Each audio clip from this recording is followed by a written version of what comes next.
मैं हूं मुस्कान अजमानी और आप देख रहे हैं ए न्यूज टुडे। ये राजनीति नहीं है आसान, बस इतना समझ लीजिए, एक आग का दरिया है और डूब के जाना है। देश की सियासत पर ये लाइन बिल्कुल सटीक बैठती है। बिहार से शुरू हुआ रामचरितमानस का विवाद अब चुनावी एजेंडा बनता जा रहा है। स्वामी प्रसाद लगातार मोर्चा खोले हुए हैं तो सपा प्रमुख अखिलेश यादव भी उसी बहाने शूद्र पॉलिटिक्स को धार देते हुए दिखाई दे रहे हैं, जिसका असर भी कुछ ऐसा ही दिखा कि स्वामी प्रसाद मौर्य के बयान का विरोध करने वाली सपा नेता ऋचा सिंह और रोली तिवारी को पार्टी तक से निष्कासित कर दिया गया, यानी पार्टी से बाहर का रास्ता दिखा दिया गया। सपा अपनी दोनों महिला नेताओं पर एक्शन लेकर स्वामी प्रसाद मौर्य के साथ खुलकर खड़े होने का ही नहीं बल्कि अपनी सियासी लाइन भी साफ कर चुके। दरअसल रोली तिवारी मिश्रा और ऋचा सिंह ने लगातार स्वामी प्रसाद मौर्य के बयान को लेकर उनके विरोध में मोर्चा खोल रखा था और सोशल मीडिया पर हर रोज वो इसके विरोध में पोस्ट भी कर रही थी। ऋचा और रोली का स्वामी प्रसाद पर हमला करना पार्टी को नागवार गुजर रहा था, जिसके चलते उनके खिलाफ ये कार्रवाई की गई।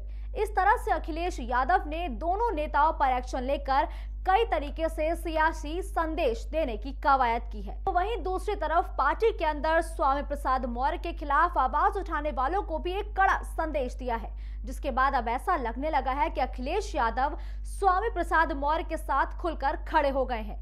इस तरह उन्होंने ये मैसेज दिया कि स्वामी प्रसाद मौर्य के बयान के खिलाफ अगर पार्टी में कोई अलग ध्रुव दिखा तो उस पर इसी तरीके की कार्रवाई की जाएगी। इतना ही नहीं, उन्होंने स्वामी मौर्य को साफ मैसेज भी दिया कि वो अपने अभियान में पूरे दमखम के साथ लगे रहें और पार्टी के भीतर से उनके खिलाफ कोई आवाज नहीं उठेगी और जो भी आवाज उठाएगा तो उसे पार्टी से बाहर जाना होगा। इतना ही नहीं, इसके जरिए दलित और पिछड़े वर्ग को साधने की भी एक बार फिर से सपा ने कवायद की गई है। इतने सालों के बाद चौपाइयों में कमी निकालना या उसको बदलने का मकसद भी राजनीति ही है।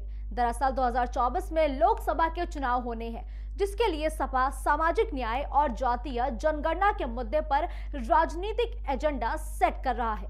वही स्वामी प्रसाद मौर्य को अखिलेश यादव ने इस पर आगे बढ़ने की बात को सार्वजनिक रूप से कहा है।